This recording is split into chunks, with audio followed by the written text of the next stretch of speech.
Bem-vindo novamente à imersão sobre autismo e hoje nós vamos falar sobre avaliação de autismo. Vamos falar de legislação, vamos falar sobre qual é o processo, as triagens para autismo. Então vamos lá que o assunto é longo. Então, gente, o diagnóstico de autismo, ele é clínico. Ele é clínico, ele é feito por amostragem, comportamental, a gente pode usar instrumentos para isso, mas ainda nós não temos nenhum exame laboratorial, nós não temos exames de imagem, nem genética a gente consegue chegar e falar assim, é autista. Ainda temos essa limitação. Tá, a gente sabe que as causas do autismo é genético. Por quê? Já se documentou vários genes que são correlacionados ao autismo. Mas a gente ainda não consegue simplesmente fazer um exame genético e falar, esse é autista. Ainda não, porque ainda tem muitos genes para se levantar. E tem toda uma característica, né, de como esses genes se manifestam, enfim. Tem uma parte que não cabe aqui, porque assim ficaria muito longo, mas tem toda essa questão. E se é clínico, quer dizer que ele é observacional. Então a gente tem que observar ao longo do tempo. Só que às vezes os médicos, eles não têm esse tempo todo para conseguir fazer essa avaliação. E com isso, se levanta dois instrumentos, né, que são as de avaliação e as de triagem. A triagem ela é uma fotografia do momento. Ela tira uma foto do momento, é um momento bem mais curto, é uma fotografia mais granulada, vamos dizer assim, a gente não enxerga tão bem, mas ela traz informações muito importantes. E a avaliação, normalmente, ela depende de um tempo maior para conseguir uma amostragem comportamental bem maior. Então, na hora de você selecionar essas ferramentas, a gente tem que levar em conta a habilidade do avaliador, a participação da família, a precisão. Por exemplo, será que esse instrumento foi traduzido e validado para o português? Tem toda essa questão envolvida. E aí a gente volta para a questão se é genético, né? Então, vamos falar, se é genético, a questão dos exames genéticos, o que eles trazem para a gente? Eles trazem risco de recorrência na família, então ele traz uma questão probabilística, não é determinística. A gente não vai, ele vai falar assim, você vai ter o filho autista, não vai ter. Ele vai trazer probabilidade de ter, 20%, 5%, 3%, sei lá, vai ter esses dados probabilísticos, mas não determinísticos. A gente não vai falar. Se alguém falar, você vai ter um filho autista, a pessoa não sei de onde está tirando esse dado. Mas é uma avaliação que traz alguma informação. Isso é uma coisa muito clara, não é para trazer culpado, não dá para falar assim, a pessoa, a criança é autista porque o pai é da mãe, não é essa investigação. A investigação ela é feita probabilística para um próximo filho, então a gente tem que levar isso em conta. Estratificação de pacientes, aconselhamento genético, é, perspectiva terapêutica. Então, assim, se a criança verifica que ela tem uma síndrome associada, a gente tem um prognóstico dessa criança, a gente sabe mais ou menos como é que vai ser e tudo, como é que é esse desenvolvimento dessa síndrome, porque ela é bem documentada, se ela for bem documentada, se ela não for uma síndrome rara. Então, tem as síndromes que são muito bem documentadas, como a síndrome de Rett, né? Esse desenvolvimento que tem, esse retrocesso de desenvolvimento que acontece em um período, né? Que então já tem uma noção e como a gente vai lidar com a abordagem terapêutica nesses casos, né?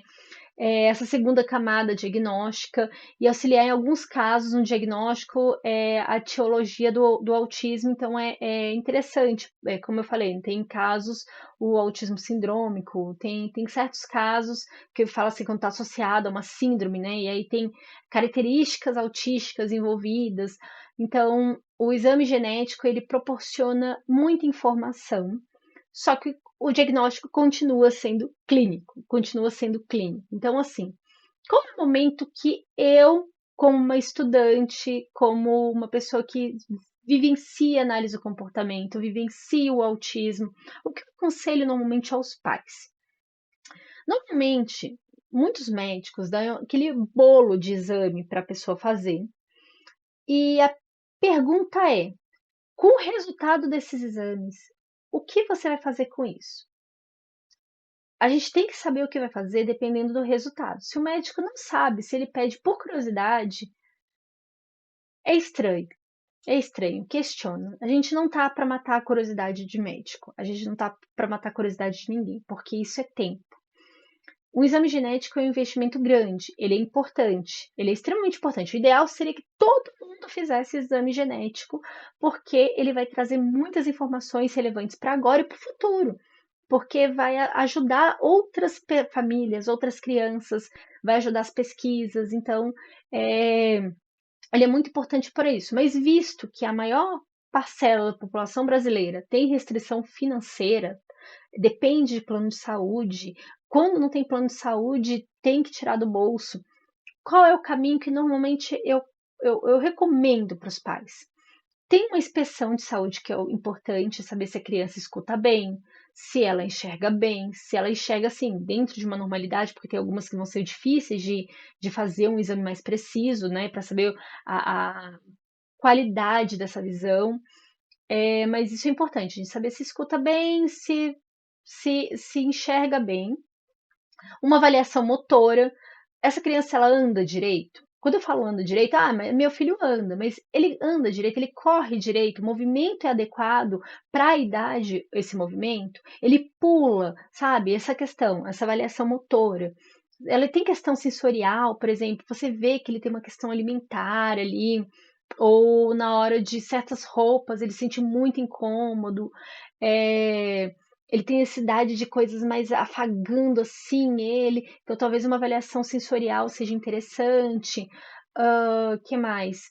E uma avaliação comportamental também, né? Uma boa avaliação comportamental que você vai pegar todas essas avaliações, você vai juntar tudo e você vai desenvolver com isso, com o conjunto, né? Com a avaliação da fono, né? Que vai olhar a boquinha, vai ver a estrutura, se tá tudo ok. Então você faz essa avaliação completinha, se tá toda essa estrutura tá ok e tudo, e aí a gente vai desenvolver um plano individualizado para essa criança, um plano terapêutico individualizado. Nesse plano ele vai ter os objetivos a longo prazo e cada programa desse daí vai ter objetivos a curto prazo. E aí você vai sendo aplicado com a criança, vai sendo feitos registros e tudo.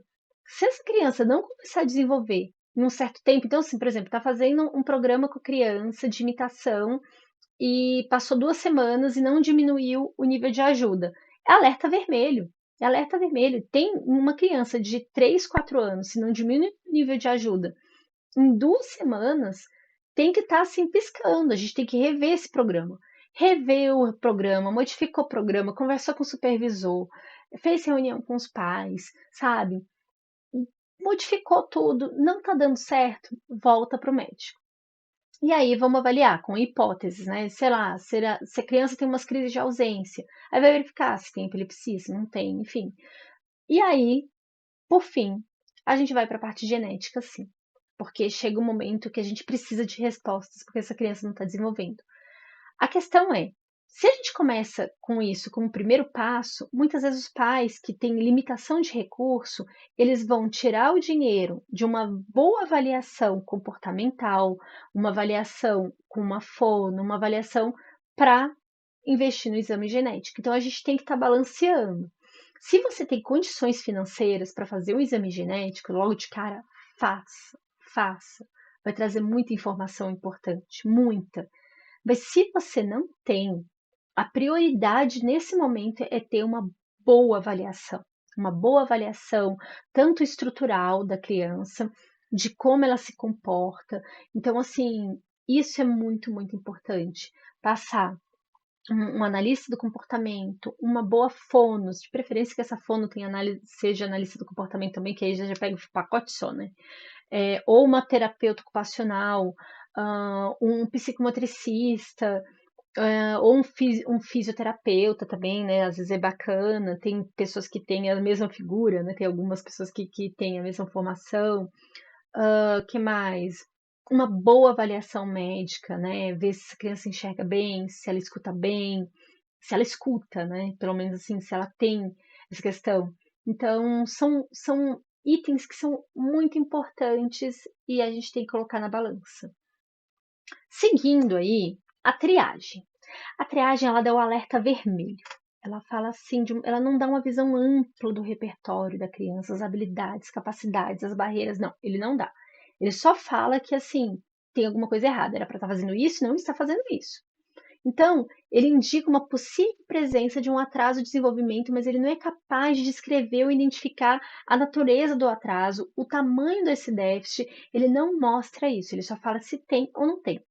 Então, se identificado o atraso, a gente tem que fazer uma avaliação mais formal, mas a gente tem que fazer uma avaliação.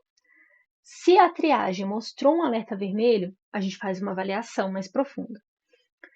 Então, na triagem, a gente avalia de forma global a parte cognitiva, atraso motor, atraso de linguagem, comportamentos sociais. Então, é uma coisa mais global assim. E aí a gente vai para a nossa primeira avaliação. O CARS, queridinho dos médicos, né? Isso, assim, é o ideal que fosse, mas infelizmente nem todos usam CARS.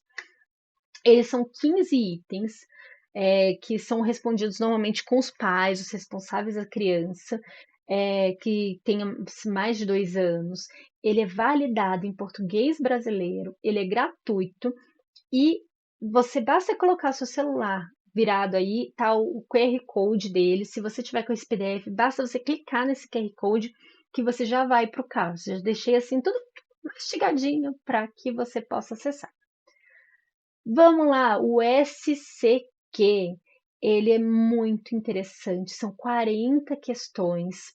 Ele diferencia o autismo de retardo mental. Por que retardo mental? E aí volta para o Carlos, gente. Qual é a questão de quase todos os instrumentos que eu vou mostrar para vocês?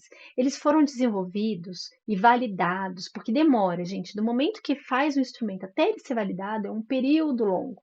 Eles foram todos feitos lá no DSM-4. No DSM-4 se falava em retardo mental. Então, é um termo que não é mais usado, é deficiência intelectual.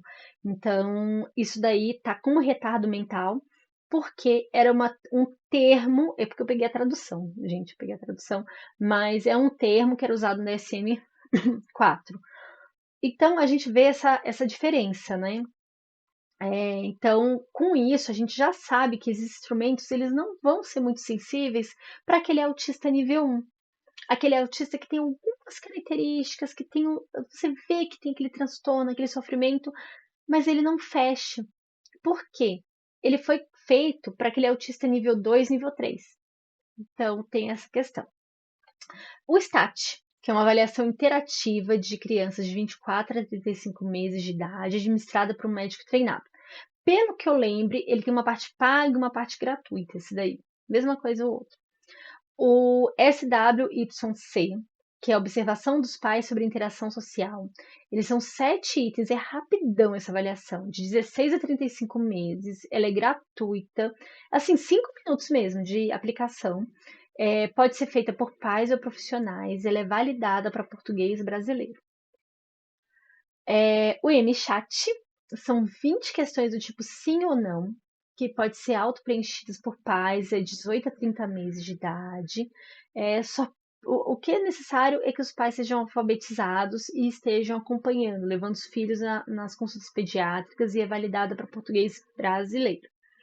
E o MChat ele tem uma parte modificada, onde as perguntas elas se ramificam. Ele é muito interessante, tá aí o link, basta clicar ou no QR Code ou colocar a sua câmera para, se você estiver assistindo na TV e tudo, você coloca a sua câmera para pegar o QR Code para preencher. E aí vem a parte muito importante. No Brasil, gente, essa lei 13.438, de 26 de abril de 2017, diz o seguinte: para tomar obrigatória a adoção do Sistema Único de Saúde, SUS, de protocolo que estabeleça padrões para avaliação de risco para o desenvolvimento psíquico das crianças. Então, ele torna obrigatória, nos primeiros 18 meses de vida, o uso de instrumentos, protocolos com a facilidade de detecção em consulta pediátrica de acompanhamento para o risco de desenvolvimento psíquico. Então, vocês veem, se tornou obrigatório no SUS o uso de instrumentos de avaliação quando a criança chega aos 18 meses. Gente, essa lei Se você quiser ter acesso, tá aí no QR Code, basta colocar a câmera ou clicar, que você vai ter acesso a essa lei, é muito importante. Aí você fala, mas Dani, eu uso coisas privadas, eu uso plano de saúde. E aí, a Sociedade Brasileira de Pediatria, em 2019, ela soltou um manual que também tá aqui o link, basta vocês acessarem para vocês lerem. Não acreditem em mim, não. Vai aí e leiam na íntegra. É uma aula que eles dão através desse documento. E eles recomendam o uso do MChat. Então, o MChat, em 2019, foi uma orientação da Sociedade Brasileira de Pediatria para acompanhamento e desenvolvimento.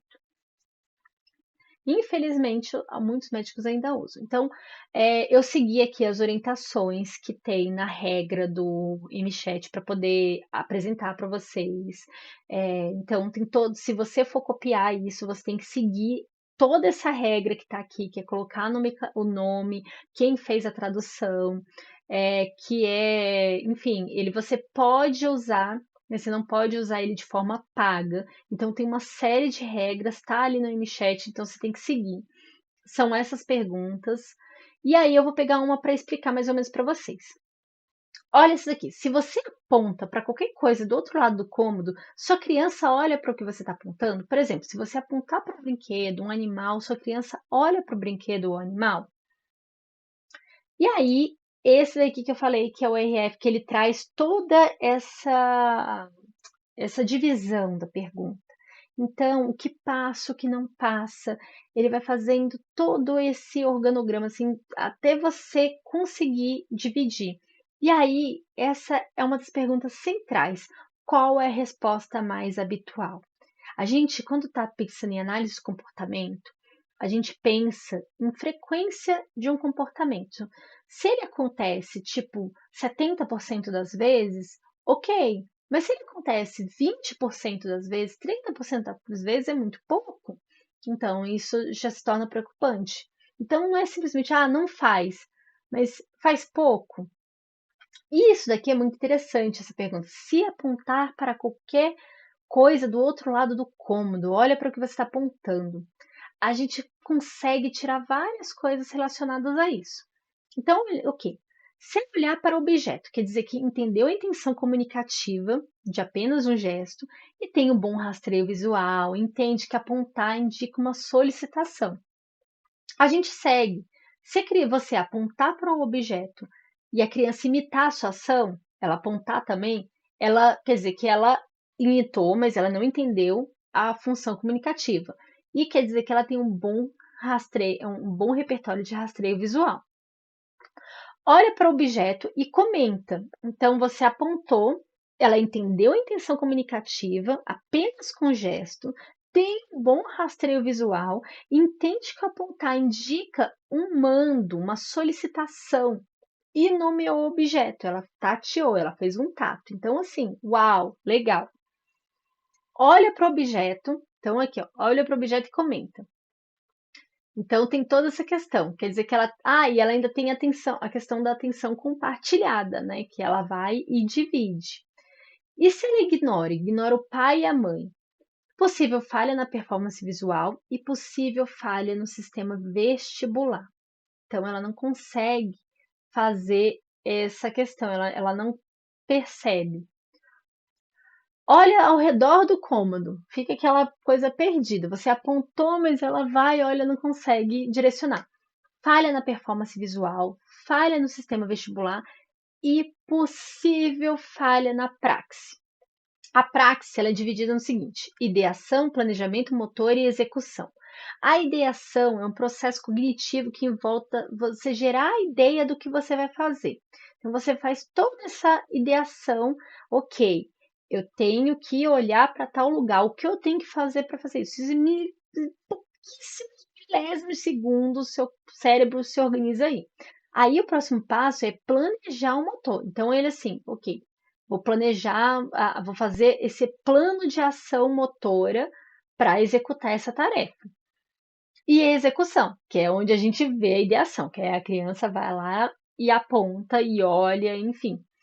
Então, pode ter falhado aí. Olha para o dedo do pai e da mãe.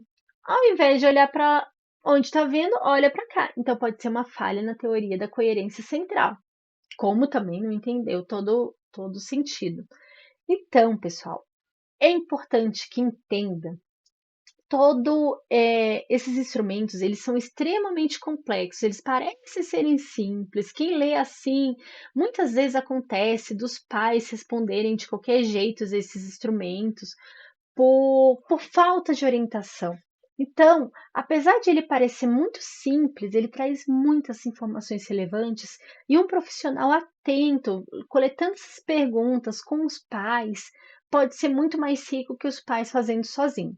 Não impede dos pais fazerem sozinho, mas precisa ter esse olhar atento para conseguir responder, precisa de uma boa orientação, uma boa base. Então, assim, respondam, realmente respondam. Se vocês tiverem um profissional para ajudar esse processo, melhor ainda. E sabe a coisa mais curiosa em questão do MChat, esses instrumentos de avaliação de bebezinhos?